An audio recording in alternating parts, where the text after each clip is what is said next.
So the state of Louisiana is still in a state of emergency over the massive floods that are currently taking over the state.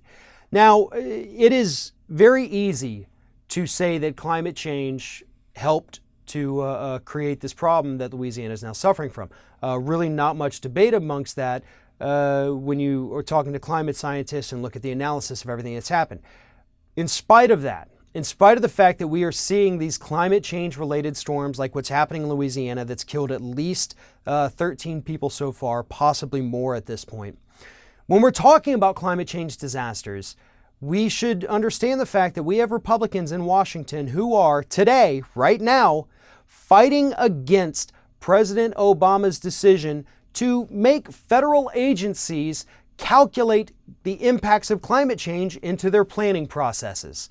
For example, if they're planning any kind of project in the state of Louisiana, be it a dam, roadways, what have you, they have to take climate change into consideration when doing those projects.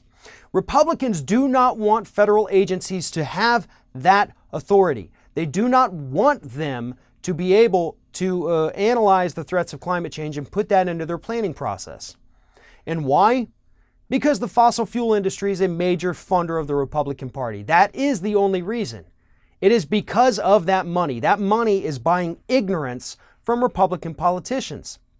But you know what groups do take climate change into account when planning anything? Every corporation in this country. The insurance industry is charging higher rates to people who live along coastlines that could be flooded in 100 years due to climate change.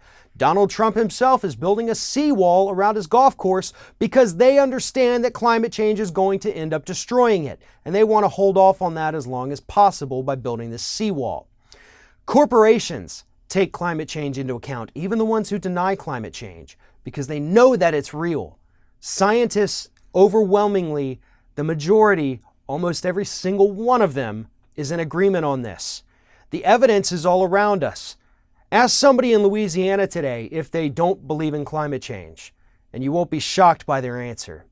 But Republicans in Washington, man, as long as that fossil fuel money's flowing, they don't give a damn about people dying in floodwaters.